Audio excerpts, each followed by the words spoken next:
Hello and welcome to Prairie Pulse. Coming up a little bit later, we'll take a tour of the Rourke Art Gallery and Museum in Moorhead. But first, we're going to discuss the Norsk Høstfest in Minot, North Dakota. And joining me is Jim Olson, who works, well, on the committee, so to speak, as we talked about before we came on here. And Husfest is closely approaching, Jim. But before we do that, let's get started with, tell the folks out there a little bit about your background. And okay, I'd be happy to. I grew up in Thief River Falls, Minnesota, and my father owned the radio station there. So I've been in broadcasting ever since I was, this tall. And so I got into television out in Minot working for Chet Wrighton, as a matter of fact. And Chet is the man who founded the Norsk Høstfest. And working for his television station, I was the news anchor, and now I'm the news director. And in those positions, there's a lot of opportunity to take part in the Norsk Høstfest. So I've lived out in Minot since the mid-'80s, and even wrote a book about Norsk Høstfest, in fact, along with my wife. And so we've gotten pretty immersed in it, as a matter of fact. well, let's talk a little bit. You said, I guess you really kind of covered how you got involved. You said, Chet just said, you're involved. Well, sure. Everybody wants to pitch in and help out that event. As you well know, you've been there many times. It's such a spectacular event with so many people coming together. When we were writing the book for it, I interviewed a gentleman who I thought encapsulated it beautifully. He said, it's just a gathering of people you haven't met, friends you haven't met yet. That's what it amounts to. It's all kinds of friendly people who get together. And so I enjoy being a part of it, and happy to help out whenever I can. Well, tell us a little bit about what are some of the highlights that will take place, and it's September 28th through October the 2nd is what I've got down here. It's almost here, as a matter of fact. Yeah, on the 28th, Alan Jackson is our opening night concert. That's at 7 o'clock on that Tuesday night. The Husfest itself actually kicks off on Wednesday in the morning, and they start out with breakfast, and all of the activities get going by mid-morning, and it's really cooking by midday because Alan Jackson's back on stage at 1 o'clock that afternoon. And then that night we have Vince Gill for his first of 2 concerts. He's on Wednesday night and then on Thursday at midday. And then everybody's favorite, Daniel O'Donnell, is on Wednesday night. And he's on, Thursday night. He's on Thursday night, Friday night, and Saturday night. So he's got the main stage covered in the evenings for Thursday, Friday, Saturday. And as I say, everybody loves to watch Daniel O'Donnell. Well, and of course here at Prairie Public, we love him too. But, so what is it that captures everybody's imagination or whatever it is? He really connects with people, does he not? I mean, even though he's in the little box on TV or he's up on stage, it's amazing how he connects with people. I have a shirt-tail relative, not really relative, but a relative of my son's, who got a chance to meet him. She's an older woman, like myself, and she just loves him and got to meet him backstage, and he had met her before and said her name and even dedicated a song to her out on stage that night. And so, I mean, it's that kind of connection he can make, and he is amazing. I don't know how he does it. It's just he goes on, and the people just love him out there. And that's Thursday, Friday, Saturday night. Then during the day on Friday, at midday, we have Bill Gaither, who was famous, the Gaither Vocal Band, the gospel group, and they're performing on the main stage at 1 on Friday. And then on Saturday, it's the Four Tops and the Temptations together for a show that would be a lot of fun for people like myself. That's right in my wheelhouse right there. That's the kind of show I love to see, too. So. Well, let me ask you this. You named some big names there when you think about it. What's it like booking talent like that to come to Minot, North Dakota for the Norsk Høstfest, which a lot of people don't know much about outside of this area? That's true, and we rely a lot on the talent booking agency, the Romeo agency, that does a lot of that for us. And Carv Thompson is a guy who puts together the backstage part of it, but really the person who works harder on it, I think, than anybody is Chester Wrighton. And he's always said that, this is entertainment. We're in the business of promoting heritage, getting people together to have a good time, but the bottom line is we have to be entertaining, and so he relies on the Romeo agency to help him out with the big names. And then some of the smaller, I want to say smaller, but some of the other groups that are not on the main stage. I mean, we have people like the Oak Ridge Boys there who are free every day. You don't have to have a main stage ticket for the Oak Ridge Boys. Or Williams and Ree, who are just hilarious, and they're on twice a day throughout the Husfest. And also Bjørn Holland, who is a Norwegian performer, who, by the way, is here for his 25th year at the Norsk Høstfest this year. And for people who don't know, he's basically the country music singer of that area. He's the country star in Norway. Tremendous, in fact, tremendous before talent. we go any further, here, look at this. I want to present you with your own bureau bar right there. I don't know if we have a camera that can shoot that, but it's the bureau bar. And it's a candy bar to celebrate 25 delicious years of Bureau Holland at the Husfest this year. That's tremendous, and I tell you, he's done a lot for that festival. He's spectacular. Well, let's talk about what all does it take in planning and getting this event going. And I mean, it's been going for years, but right. Well, I mean, it's almost hard to tell you what goes on for the planning because it's so wide-reaching and it goes on all year long. I mean, just as an example. I'm here representing Chet Wrighton, who can't be here right now, but he is still already working on next year's Husfest. So it's that kind of planning that goes on for some of the bigger items. And then for the rest of all the little minutia that makes the Husfest what it is, Pam Davey, who's the executive director, works tirelessly. I can always find her between 10 p.m. and about 3 a.m. for about the last 3 months before Husfest at the office. So she's there almost 24/7. And then so many volunteers. We have thousands of people who volunteer, many of whom volunteer throughout the year. They answer phones, they sell tickets, they set things up that need to be set up. It's a very bustling little office that they have for the Husfest year-round, really. Yeah, and this is the largest Scandinavian festival, at least in the United States, and probably compares with a lot of others. Yeah, I mean, we have people who visit from Norway who come and say that, you know, it's more Norwegian than it is over in Norway. And that's, you know, that's a nice thing to hear. And yeah, it's a very large event for the Scandinavian folks in the region. And I should say, everybody's welcome. You mentioned that you maybe aren't 100% Scandinavian, but you're always welcome. Everybody's welcome to have a good time and try a little lutefisk. Well, what I said was Chet Wrighton said for 1 week out of the year, you can claim Scandinavian heritage and be with us at the Husfest. And everyone can. Well, talk some about those volunteers again, though. I mean, how many volunteers? I mean, this is such a huge event in Minot, North Dakota. You know, it's hard to put an exact number on it, but it's in the thousands because there are so many different booths and jobs that need to be done at the Husfest every day, and kind of in 2 shifts. There are really kind of 2 main stage acts each day, one at about 1 o'clock and one at about 7 o'clock. And so everything kind of happens twice throughout the day. So often the volunteers get a half a day or even maybe half of that half. And so you take that times the hundreds and thousands of booths that are out there, from food to crafts to clothing to everything else you can think of, books. There are just thousands of volunteers, and we couldn't do it without them. Well, I understand that. But let's talk about, I guess, where is it located in Minot? Because there are some people that have never been and maybe never thought about going, but I would encourage them to, just for the event itself. But tell us about the venues. Yeah, we'd love to have you out there. It is on the State Fairgrounds. It's at the State Fair Center. And that place is just gorgeous. You know, they've added on to it over the years, and it's funny how the Husfest keeps growing to fill up the available space. And the State Fair Center just turns into a real slice of Norway and Scandinavia, I should say, not just Norway. We have, you know, all of the Nordic nations are represented, and it's all right there at the State Fair Center. Well, and you say that, and talk a little bit about, because actually you've got it broken up into halls, so to speak, and different countries represented at different halls. And can you tell us a little bit about that? I don't know if I want to put myself on the spot here, but we've got Norway and Sweden and Iceland and Denmark and I'm missing one. Who am I missing? Oh, great. Boy, I'm going to be in trouble now. Well, it'll come to me. But we have, we have the different halls in the different areas of the arena of the State Fair Center. And then we have the walkways. And in fact, this year we have something new. We've named the walkways that people walk on. So we have Chet Wrighton's Way here, I believe it is. Chester Avenue is what it's called. And then Chester's wife, Joy, she gets a walkway named after her for Joy Street. And then we also have Bureau Boulevard. So we have those walkways that are now named, and actually it makes it a little easier to tell people how to get to from point A to point B, because there's a lot of traveling if you like to walk. Well, there is, but there's a lot to do, and food's a big part of this. Can you talk a little bit about some of the vendors and what people might experience in the food arena?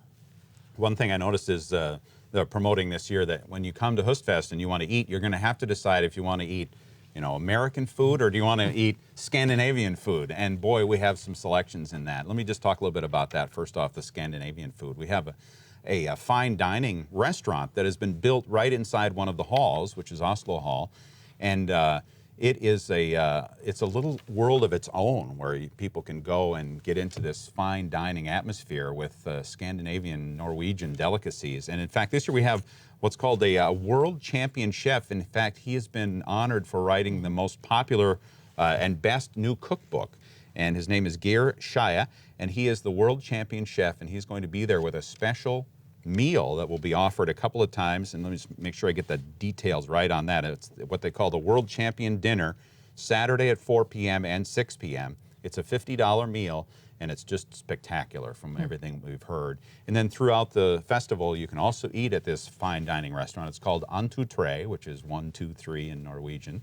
And it is open throughout the festival. People can make reservations online at husfest.com and come on out and enjoy that type of food. Now, if you don't want to do that, there are so many other choices you can make. We still have the Scandinavian kitchen, which includes chefs from various Sweden and Norway and Danish pastry chefs. And so, I mean, that's in another hall, and that Scandinavian kitchen is very popular. A lot of fish specialties that come out of that, and people love that. And we also have the non-Scandinavian fare as well, spread out throughout this huge, huge venue. So. Well, I would encourage anybody to try a little bit. I always get my Rumagrat You bet. Yeah. once a year. So it's got all the main food groups in it. Butter, sugar. Yeah. all the healthy things, That's I'm right. sure. Talk about the new grandstand that was, I guess, the fairgrounds got the new grandstand, but how did that help the Husfest? Well, you know, helping the Husfest directly, I mean, it's hard to say that, but the grandstand has been such a great addition to the state fairgrounds and the whole atmosphere there. It really is just a centerpiece there on the fairgrounds. And the grandstand right next to it is the Flickertail Gardens. And if people have been at the state fair or on fairgrounds, they're familiar with that. And that has become a new venue now for the Husfest this year, a new hall. It's called Tromsø Hall, and it's a place where the Husfest is really going to dedicate and feature, spotlight the people of the Arctic regions of Norway, what some people would call the Sami, and it's the indigenous people of the Arctic Circle area. And they'll have all kinds of displays and information there in that hall, in the new Tromsø Hall. And then in the evening, we're also going to have a Scandinavian film festival each night. And so there's a gentleman whose name is Stefan Quinth, who is a awarded documentary filmmaker, who is going to be there with some of his films, including his most famous one is called The Scandinavian Way, and he'll have that. And he also is a wildlife filmmaker, so he'll have some of his films, and he's also bringing in some other Scandinavian filmmakers. And so everyone is welcome to come to that as well as part of their day at Husfest. That's in the evening. Okay, a lot of things going on. Let's back up now to how many years? When was Husfest founded, and how was it founded? 1978 is the first year of Husfest, and that was Chet Wrighton and some of his pals, and they got together and thought we need to do something to celebrate our heritage more than we're doing right now. And let's, you know, everybody has a meatball and lutefisk meal or something in the fall, and maybe we should get together and make it more of an event. And so they got it going in 1978. And Chester would always tell the story about how he knew that entertainment figured into it again. And he knew of Myron Florin. Myron Florin, of course, was a staple of the Lawrence Welk show, and really was what Chet would like to call a person of the prairie. He was a guy who played the music that people out here just love to listen to and dance to and be a part of. And so Myron Florin started coming to the Husfest, and that really got things going. And it moved to a bigger venue, and as I said, it's grown now to fill up the arena complex as it keeps getting larger, the State Fair Center out at the fairgrounds. So this is our 33rd year this year, and we expect it to be probably the biggest year yet. I mean, the response has been just tremendous. We have more RV nights than we've ever had, and it's going to be great. But so then how has it been, and how is it funded? Well, how's it funded? It's funded through the ticket sales and through the sales of merchandise and food and everything else that happens within the Norsk Høstfest. And we're also looking at the future of the Høstfest and thinking that we really want to try to kind of solidify the groundwork for future Høstfests. And so we've started something that's called Høstfest Forever. And this year is the start of Høstfest Forever. And what we're doing is selling a lapel pin. And I'm sorry I didn't have it printed up yet. It wasn't available yet, but at Husfest it will be available. And we're offering it to the public for a $5 or more donation. And in fact, speaking of the or more part, we're going to have a couple of very large donations that will be announced at the opening of Husfest Tuesday nights for the opening concert with Alan Jackson. And that's going to be exciting. Husfest Forever. We're going to want everyone to have one of those pins and really be a part of kind of solidifying the future of the festival. Well, that'd be interesting too then. But what are some of the other things that an event goer can do or see in addition to, maybe they don't want to go to these Sure, the main stage. Main stage, right? yeah. Well, and we have the other stages we mentioned a little bit, things like, you know, Oak Ridge Boys and Williams and Ree and all of the others. But there's so many other things along with the food. I don't know if I did justice to all the food, but there's so much food out there. But there's also a lot of shopping to be done. If you enjoy checking out some of these Scandinavian crafts, there's jewelry. Of course, we have the sweaters, which are very popular, the Norwegian sweaters and the Scandinavian sweaters, and we have a lot of that. And then you can also watch people as they're making crafts, and that's always been very interesting to me. You can go and watch somebody who's making, you know, got a lathe out there making a nice piece of wood into in the old historical type way, or traditional, I guess. Type. Yes, yes. And so you can watch how it used to be done and how some of these craftsmen still do it, and you know, sell their items. And so that's a fun way to also be a part of the Husfest. And you know, more than anything, well, I don't know about more than anything, but a big part of it is just kind of wandering around and getting the whole flavor of the event. I don't know what the right word is. The ambiance. It's just kind of washes over you. There's so many things going on. You can just kind of get pulled into one spot and spend some time there, and move over to another spot and spend another half hour there, and it's a great day. Now, you talked about RV nights, accommodations being. Can you talk some with the oil boom going on? I mean, what about the hotel accommodations and RV accommodations availability? It's tough, and one thing that's great is that we have all of these RV nights coming in, so people bring their own hotel rooms to the Husfest, and that's a big thing for us. But beyond that, we still need to find places to put people, and so the hotels obviously are filled up, but we also had to put out a call this year and got a great response from the general public, people who had rooms that they could, you know, let folks rent and turn their homes into a little, you know, bed and breakfast, if you will. And that has turned out very well. And in fact, that's gone well over the years. There are people who have guests who come from Norway, for instance. I have some friends, and they have people who come from Norway every year, and they go to visit them, and they've become lifelong, you know, very good friends because of their association that started at Husfest. Well, we're going to jump just a little bit because you got the Hall of Fame out there. Can you talk about the Hall of Fame? You know, who is it?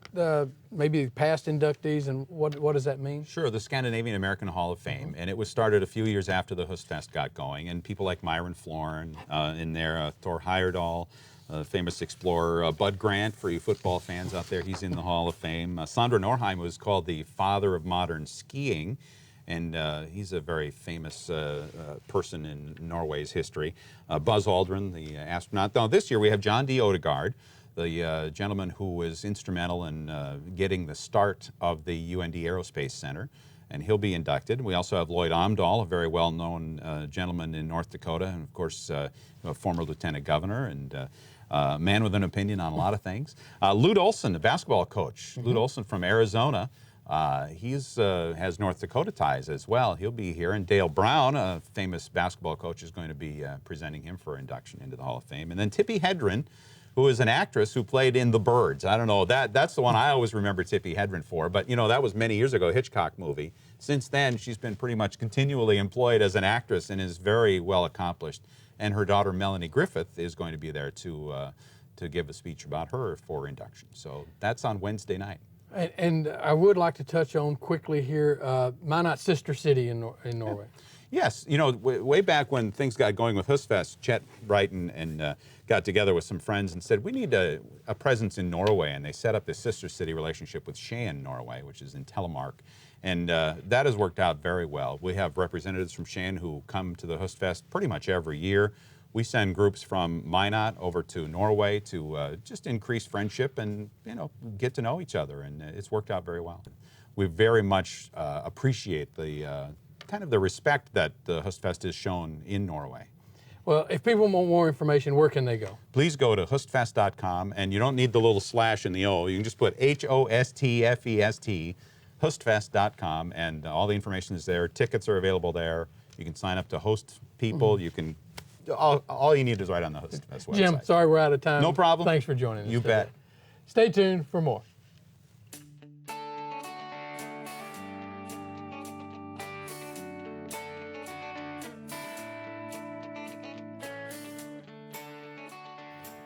The Rourke Art Gallery and Museum in Moorhead is one of the region's true art treasures. Director James O'Rourke started the museum 50 years ago, and he's still got things going strong. Let's take a look. Well, we want the best.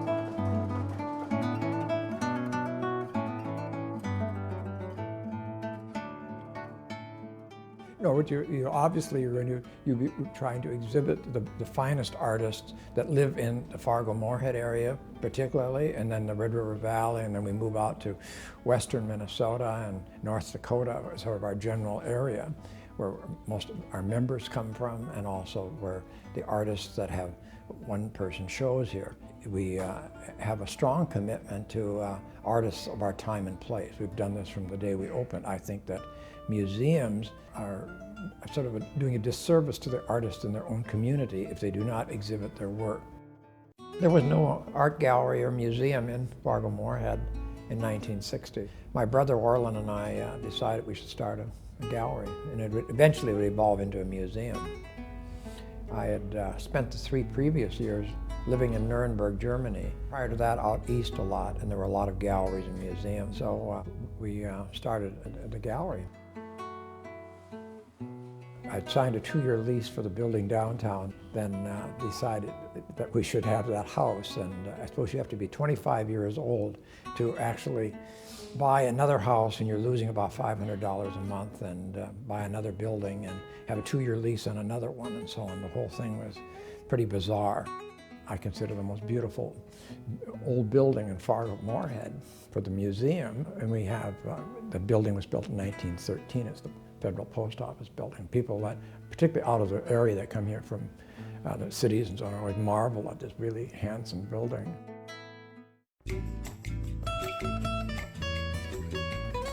We have some permanent collection things out of the gallery too, because we have just so many things in the permanent collections.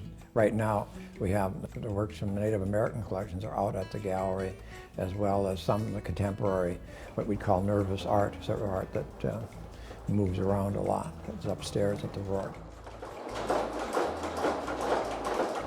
And I suppose as the years go by, more and more of the gallery will have to be used for the permanent collection as well.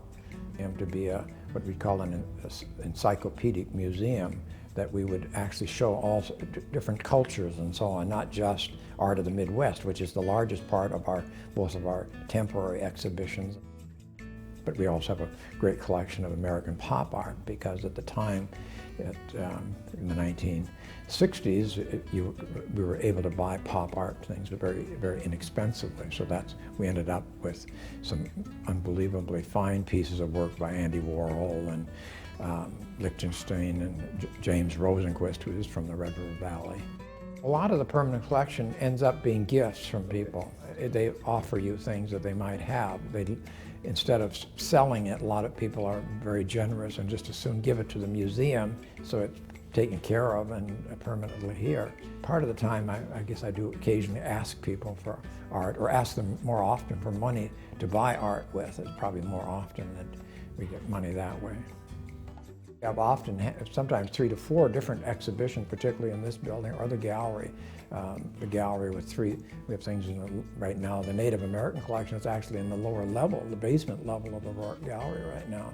And there's things on the 2nd floor and the main floor.